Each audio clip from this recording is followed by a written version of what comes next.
Welcome to KR engineering and career guidance YouTube channel. మా యొక్క ఛానల్ని సబ్స్క్రైబ్ చేయండి, లైక్ చేయండి, షేర్ చేయండి. మరి హెల్ప్ లైన్ సెంటర్లో సర్టిఫికేట్ ఎంసెట్ వెరిఫికేషన్ తర్వాత మీకు ఎట్లా కంప్లీట్ అయినట్టు లెక్క అంటే, మీకు ఎంసెట్ సర్టిఫికేట్స్ అన్ని ఒరిజినల్స్ మీకు వెరిఫికేషన్ కంప్లీట్ అయిన తర్వాత మీకు అక్కడ రిసిప్ట్ ఆఫ్ సర్టిఫికేట్స్ ఆర్ఓసి ఇవ్వడం జరుగుతుంది. ఆర్ఓసిలో అన్ని మీ యొక్క ఏ డాక్యుమెంట్స్ ఒరిజినల్స్ కరెక్ట్గా ఉన్నాయని చెప్పేసి వాళ్ళు ఆర్ఓసిలో క్లియర్గా తెలియజేయడం జరుగుతుంది. ప్రధానంగా ఫీజు రీఎంబర్స్మెంట్ సంబంధించి కూడా మీరు పూర్తి ఫీజు రీఎంబర్స్మెంట్కి ఎలిజిబుల్ ఉన్నారా, లేదా పార్షియల్ రీఎంబర్స్మెంట్కి ఎలిజిబుల్ ఉన్నారా, లాంటి అన్ని విషయాలు మీకు ఆర్ఓసిలో ఉన్నాయో లేదో ఒకసారి చెక్ చేసుకోండి. ఆర్ఓసిలో రైట్ చేసుకున్నవన్నీ మీ దగ్గర ఉన్నట్టే, దాన్ని మాత్రమే వాళ్ళు యాక్సెప్ట్ చేయడం జరుగుతుంది. కాబట్టి మీకు సర్టిఫికేట్ వెరిఫికేషన్ హెల్ప్ లైన్ సెంటర్లో వెరిఫికేషన్ తర్వాత ఆర్ఓసి సర్టిఫికేట్ ఆర్ఓసి ఇస్తారు.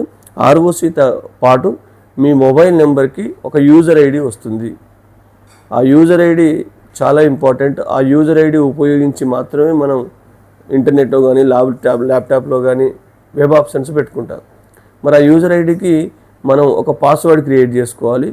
ఆ క్రియేట్ చేసుకునే పాస్వర్డ్ని మీ దగ్గర ప్రిజర్వ్ చేసుకోండి. ఎవరికి ఆ పాస్వర్డ్ని షేర్ చేయకండి.